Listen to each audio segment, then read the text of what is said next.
Welcome to wrestling remakes Tamil channel. இந்த வீடியோவில் எதை பற்றி பார்க்க போகிறோம்னா, ரோமன் ரெயின்ஸ் எப்போ WWE திருப்பி வருவார் அகைன், ஒயிட் சிக்ஸோட பிளான் என்னப்பா புதுசாக NXTயில் நியூ ஷீல்டுன்னு ஒரு டீம் வந்திருக்கு, அதை பற்றி ஒரு சில விஷயம், ஜான் சீனா லாஸ் பற்றி ஒரு சில பெரிய பெரிய அப்டேட் தான் பார்க்க போகிறோம். மறக்காம சேனலுக்கு புதுசாக வந்துட்டுனா சப்ஸ்கிரைப் பண்ணிக்கணும்பா. இன்றைக்கான கொஸ்டின் என்னென்னா, உங்களுக்கு ஷீல்டு, அதாவது இன்னும் ஒரு 10 வருஷத்துக்கு முன்னாடி போங்க, ஷீல்டில் உங்களுக்கு எந்த மெம்பர் பிடிக்கும்னு சொல்லி மறக்காம கமெண்ட் பண்ணுவோம். எனக்கு வந்து பார்த்தீங்கன்னா செத்ரான்ஸ் தான், ஆனால் அதுக்குன்னு ரோமனே சொல்லக்கூடாது. ஆனால் அப்போ உங்களோட எந்த மெம்பர் பிடிக்குமோ அதை மட்டும் கரெக்டாக கமெண்ட் பண்ணுங்க. நம்பர் 1 ஃபர்ஸ்ட் எடுத்துருந்து பார்த்தீங்கன்னா original trivial chief Roman Reigns பற்றி. இப்போதைக்கு ரோமன் வந்து பார்த்தீங்கன்னா எலிமினேஷன் சாம்பர் பேப்பர் கிடையாது, வாய்ப்பே கிடையாது. இதுக்கப்புறமும் நீங்கள் லாஸ்ட் மினிட்டே திருப்பாங்க அப்படின்ற மாதிரி எதிர்பார்க்காதீங்க.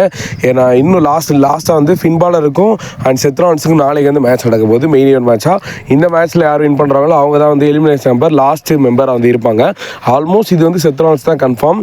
அண்ட் இப்போதைக்கு அடுத்த பிளான் என்ன, ரோமன் எப்போ தான் வருவார் அப்படின்னு கேட்டிங்கன்னு வச்சுக்கோங்களேன், எலிமினேஷன் சாம்பர் பேப்பரையும் மார்ச் 1 வந்து நடக்குது. அந்த மார்ச் 1 முடிஞ்சு அடுத்து வரப்போகிற மண்டே நைட் ராவில் வந்து பார்த்தீங்கன்னா ரிட்டர்ன் வருவார். ஏன்னா ஒருவேளை இப்படி நடக்கலாம் அப்படின்ற மாதிரி எக்ஸ்பெக்டேஷன் வந்துருக்கு ஃபேன் சைட்லேருந்து.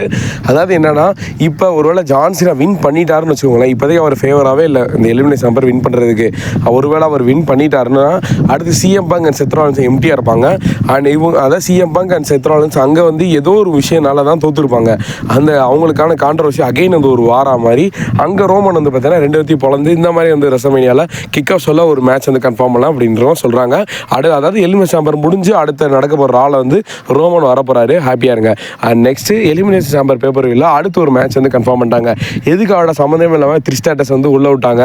அண்ட் இந்த மேட்ச்சில் அதாவது டிஃபனிக்கும் ஜானி ஜாக்சன் நடந்துக்க மேட்ச்சில் நான் எதிர்பார்த்தேன் என்னன்னா, சார்லஸ் ஃப்ளேர் வந்து எல்லாத்தையும் பொழந்துருவாங்கன்னு நினச்சேன். ஆனால் த்ரிஸ்டாட்டஸ் வந்து உள்ளே விட்டாங்க. அதுக்கு மெயின் ரீசன் என்னன்னா, அவங்க வந்து கனடா சேர்ந்தவங்க. ஏன்னா எலிமினேஷன் சாம்பர் பேப்பர் கனடாவில் நடக்குது, அதனால தான் இவங்களை வந்து உள்ளே விட்டு இந்த மேட்ச் வந்து டேக் மேட்ச் வந்து கன்ஃபார்ம் பண்ணியிருக்காங்க. அண்ட் அது மட்டும் இல்லை, கெவின் ஓவன்ஸ் வர்சஸ் இது செமிசைனுக்கான ஒரு மேட்சையும் கன்ஃபார்ம் பண்ணிட்டாங்க. ஆல்மோஸ்ட் இதுவும் 2 பேருமே கனடியன் சூப்பர் ஸ்டார் தான், 2 பேர்த்தையுமே சண்டை விட்டு அதை எங்கே ஸ்டார்ட் பண்ணணுமோ அங்கேயே முடிக்கணுன்றக்காக கெவின் ஓவன்ஸ் வந்து அங்கே ஆரம்பிச்சிருக்காரு. அண்ட் நெக்ஸ்ட்டு ஜான் சீனா வந்து இப்போதைக்கு ஜான் சீனா பற்றி சொல்லணும்னா ஒரு பெரிய கதையே இருக்குது. ஏன்னா ஜான் சீனா தான் நீங்கள் நினச்சிக்கிட்டு இருக்கீங்க எலிமினேஷன் சாம்பரில் வின் பண்ணுவாருன்ட்டு. ஆல்மோஸ்ட் இது வந்து ஒரு 40% கூட சான்ஸ் கிடையாது அப்படின்ற மாதிரி சொல்கிறாங்க. எலிமினேஷன் சாம்பர் பேப்பர்களையும் நம்ம எதிர்பார்த்த மாதிரி எப்படி ராயல் ரம்பரில் மெயின் ஈவென்ட் ஜேயூஸை வந்து நம்ம எதிர்பார்க்காத சூப்பர் ஸ்டார் வின் பண்ணாங்களோ, அதே மாதிரி தான் இந்த எலிமினேஷன் சாம்பர் பேப்பரில் எதிர்பாராத சூப்பர் ஸ்டார் தான் வின் பண்ண போகிறாங்க அப்படின்ற மாதிரி சொல்கிறாங்க. அப்படி சொன்னோன்னே சத்தியமாக ஏதாவது நெஞ்சு அடைக்குது. ஆகா, இது மட்டும் WWE எலிமினேஷன் சாம்பர் பேப்பரில் மட்டும் ஒரு ஒருத்தான சூப்பர் ஸ்டார் வின் பண்ண வைக்கலன்னு வச்சுக்கோங்களேன். அதாவது CM Punk அண்ட் செத் ராலின்ஸ் அண்ட் ஜான் சீனா, இல்லைன்னா ட்ரூ கூட ஓகே, இந்த 3-4 பேர்த்த மட்டும் வின் பண்ண வைக்கலன்னு வச்சுக்கோங்களேன், அடுத்து ரெஸ்ல்மேனியா குப்பைக்கு தான் போகும் எனக்கு பொறுத்தளவுக்கு. மெயின் ஈவென்ட் ஜேயூஸோ வின் பண்ண வச்சு குந்தர் கூட ஃபேஸ் பண்ணதெல்லாம் ஓகே, அந்த மேட்ச் நம்ம 3 வாட்டி பார்த்தாச்சு. ஆனால் அந்த மேட்ச்சே திருப்பி என்னது ரெஸ்ல்மேனியாவில் பார்க்கன்றது டிசப்பாயின்மெண்ட்டாக இருக்குது.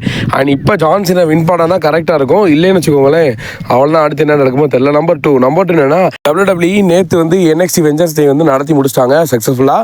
அண்ட் இந்த மேட்ச்சில் first Axiom tag team match முடிஞ்சதுக்கப்புறமா திடீர்னு ஒரு டீம் வந்து அட்டாக் பண்ணிடும். அதாவது எல்லாமே அந்த பழைய ஷீல்டு மாஸ்க்கை போட்டு வந்து அட்டாக் பண்ணியிருந்தாங்க. அடுத்து நெக்ஸ்ட் என்னன்னா, ஒபேஃபெமி சிங்கிளாக இருக்கும்போது அவரையும் சேர்த்து அட்டாக் பண்ணாங்க. அந்த அட்டாக் பண்ண விதம் உண்மையிலே வந்து செம்மையாக இருந்துச்சு.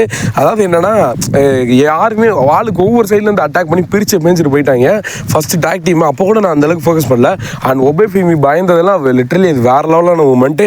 அண்ட் இப்போதைக்கு என்ன கதை, இந்த நியூ ஷீல்டு வந்து புதுசாக ஃபார்ம் ஆகிருக்கு அப்படின்ற மாதிரி சொல்கிறாங்க. என்னை பொறுத்தளவுக்கு உண்மையிலே இது வந்து ஒரு கிரேட்டஸ்ட் மூமெண்ட்டு. அதாவது எதை வச்சு சொல்கிறேன்னா, இதே ஷீல்டு தான் போன ஒரு கிட்டத்தட்ட 12 வருஷத்துக்கு முன்னாடி NXTயில் வந்தாங்க. அண்ட் இதுக்கப்புறம் பெரிய ஆளுக்கு ஒவ்வொரு சூப்பர் ஸ்டாரும் பெரிய லெவலில் இருக்காங்க. மேபி இந்த ஷீல்டும் வந்து பார்த்திங்கன்னா கரெக்டான ஒரு ஸ்டோர் லைனில் கொண்டு, ஏன்னா இப்போதைக்கு இருந்த WWE வந்து எல்லா ஃபேன்ஸ் வந்து அதாவது அந்தளவுக்கு இன்ட்ரெஸ்ட் கொடுத்து பார்த்தாங்க. இப்போ ஏற்கனவே ஒரு ஷீல்டை பார்த்தாச்சு, அப்போ ஃபேன்ஸோட எக்ஸ்பெக்டேஷன் எந்த மாதிரி இருக்கும், அந்த ஷீல்டு மாதிரி தான் இந்த ஷீல்டையும் வந்து ஆக்கணும் அப்படின்ற வந்து முடிவு பண்ணுவாங்க. கண்டிப்பாக அந்தளவுக்கு உங்கள் புஷ் கொடுக்கணும். எப்படி ஒயிட் சிக்ஸ் நல்லா புஷ் கொடுத்து நல்லா பில்டப்லாம் பண்ணி கடைசியில் அவங்க வந்து மொக்கையாக்கி விட்டாங்களோ அந்த மாதிரி இவங்களும் வந்து பண்ணக்கூடாது. இவங்க டீம் வந்து வேறு லெவலாக இருக்குது. இதில் வந்து எனக்கு தெரிஞ்சு இந்த ஒரே ஜானி, அதாவது NXT AEW அந்த சூப்பர் ஸ்டார் மாதிரி தெரியுது. அந்த ஒரு மொட்டை மட்டும், அதாவது கொஞ்சம் முடி இருக்கார்ல, 6 முடி மீது எந்த சூப்பர் ஸ்டார் டாமின் பிரிக்ஸ் மாதிரி தெரியுது, அதெல்லாம் டாமின் கிடையாது. ஆனால் இந்த ஷீல்டுக்கு வந்து கரெக்டான ஒரு புஷ் கொடுத்தாங்கன்னு வச்சுக்கோங்களேன், லிட்ரலி இவங்க வந்து ஃபியூச்சர் சூப்பர் ஸ்டார் ஆகலாம். இவங்களே வந்து செத் ரோமன் டி நம்பர்ஸ் வந்து வரலாம். நம்பர் 3 லாஸ்ட் நடந்த ஸ்மாக் டவுன் முடிஞ்சதுக்கப்புறமா கண்டிப்பாக எல்லாத்துக்கும் இந்த ஒரு விஷயம் தோணி இருக்கும். அதாவது என்னென்னா, ஜாக் ஆஃப் ஆட்டுக்கு அடுத்த புஷ் என்ன மாதிரி இருக்கும்.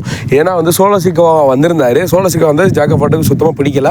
அண்ட் ஜாக் ஆஃப் ஆட்டு பேக் ஸ்டேஜ்லேயே வந்து பேசிட்டாரு, என்னடா இது, அதாவது செக்மெண்ட் வந்து கரெக்டாக தான் போகுது நம்ம எதிர்பார்த்த மாதிரி. ஆனால் வந்து இதில் ஒரு மிஸ்டேக் பண்ணியிருக்காங்க. என்னன்னா சோலோ சிக்கோவாக்கும் ஜாக்கஃபாட்டுக்கும் எந்தளவுக்கு ரிலேஷன்ஷிப் இருந்துச்சுன்னு தெரியும். அந்த ரிலேஷன்ஷிப் ஊலாஃபால போனதுக்கப்புறமும் அது உடஞ்ச மாதிரி வந்து காட்டலை அந்த லாஸ்ட் அந்த செக்மெண்ட்டில். அப்பயுமே ஜாக்கஃபாட்டு வந்து சோலோவை அக்னாலேஜ் தான் பண்ணார். ஆனால் அதுக்கப்புறம் திடீர்னு இந்த மாதிரி வந்து செக்மெண்ட் பண்ணதான் அது ஏன் தெரில, கொஞ்சம் கொஞ்சமாக உடைக்கிற மாதிரி காட்டிக்கலாம். எடுத்தோடனே இவர் வந்து சோலோ சிக்கோ கை மேலே கை வைக்கிற மாதிரி வந்து காட்டியிருந்தது தான் கொஞ்சம் எனக்கு தெரிஞ்சு டிசப்பாயின்மெண்ட். எடுத்தோடனே அந்த அளவுக்கு ஸ்டோரி லைன் போயிட்டாங்க அப்படி தான் எக்ஸ்பெக்டேஷன் இருந்துச்சு. ஏன்னா இப்போதைக்கு சோலோ சிக்கோனால தான் ஜாக்கஃபாட்டு தோற்ற மாதிரி வந்து காட்டியிருந்தாங்க. ஆனால் அது மட்டும் இல்லை, இப்போதைக்கு ரெசல்மேனியாவோட ஜாக்கஃபாட்டோட பிளான் என்ன அப்படின்னு கேட்டிங்கன்னா சோலோ சிக்கோ ஜாக்கஃபாட்டுக்கான ஒரு மேட்ச் ஃபேன் சைட்லேருந்து ஒரு ட்ரீம் மேட்ச் வந்து கன்சிடர் பண்ணிக்கிட்டு இருக்காங்க. அதுக்கேற்ற மாதிரி தான் நல்லாயிருக்கும். என்னை பொறுத்தளவுக்கு எப்படி இருந்தாலுமே இந்த மேட்ச் பண்ணாங்கன்னா ஜாக்கஃபாட் தான் வின் பண்ணுவார். அண்ட் நெக்ஸ்ட் பிளான் வந்து பார்த்தீங்கன்னா அலெக்சா பிளஸ் பற்றி. இப்போதைக்கு அலெக்சா பிளஸ் லாஸ்ட் அந்த ஸ்மாக் டவுன்லேயும் வந்தாங்க அண்ட் மண்டே நைட்ராலும் வந்தாலும் அண்ட் அகைன் ஒரு டீஸ் வந்து நடந்துக்கிட்டே இருக்குது. அதாவது ஒயிட் சிக்ஸ் எப்படி வந்து ஃபஸ்ட் இடத்துல பில்டப் பண்ணி காட்டினாங்களோ அதே மாதிரி ஏதோ ஒரு எழுத்துக்கள் போட்டு பில்டப் பண்ணி காட்டிக்கிட்டே இருக்காங்க. ஆனால் இதெல்லாம் ஏன்னு தெரியல, ஒரு வேளை அலெக்சா பிளஸ் வந்து ஒயிட் சிக்ஸ் ஒரு டீமை பண்ண போகிறாங்களா அப்படின்ற நோக்கம் எல்லாத்துக்கும் கண்டிப்பாக தோணும். ஆனால் ஆல்மோஸ்ட் இதுவும் கன்ஃபார்ம் தான், அலெக்சா பிளஸ் வந்து ஒயிட் சிக்ஸோட டீமை பண்ண போகிறாங்க. எதுக்கான இந்த மாதிரி டீஸ் பண்ணுறாங்கன்னு தெரியல. மேபி ஒயிட் சிக்ஸ் வந்து திருப்பி ரிட்டர்ன் வரலாம். ஆனால் வந்தாலும் கேரின் கிராஸ் டீம் வந்து கேரின் கிராஸை தவிர மித்த எல்லாரும் வந்து காலி ஆயிடுச்சு. அதனால் அந்த பகையை வந்து முடிக்க முடியாது. நியூ ஸ்டோர்லேருந்து ஆரம்பிக்க போகிறாங்க. அண்ட் இப்போ அலெக்சா பிளஸ் வச்சு எப்படி இந்த பிரேவ் ஒயிட், அதாவது பிரேவ் ஒயிட்டுக்கு அலெக்சா பிளஸ் எப்படி ஸ்டோர் லைன் பண்ணாங்களோ அதே மாதிரி வந்து பார்த்திங்கன்னா நம்ம அங்கிள் ஓடிக்கும் அலெக்சா பிளஸுக்கு ஒரு ஸ்டோர் லைன் பண்ண போகிறாங்க. ஆனால் உண்மையிலே அங்கிள் ஓடி வந்து அதாவது ப்ரோ டாலஸ் வந்து பிரேவ் ஒயிட் மாதிரி நல்லா உடம்பு வச்சு வந்திருந்தாங்கன்னா உண்மையிலே நல்லாயிருக்கும். நம்பர் 4 த ஃபைனல் அப்டேட் வந்து பார்த்தீங்கன்னா ரோக்ஸான் பேரஸை பற்றி. இப்போதைக்கு லாஸ்ட் வந்து NXT வெஞ்சன்ஸ் டேல வந்து மெயின் ஈவென்ட் ஷோ வந்து பண்ணாங்க. அண்ட் இந்த மேட்ச்சில் எண்டிங் வந்து என்னை பொறுத்தளவுக்கு சொதப்பிட்டாங்க.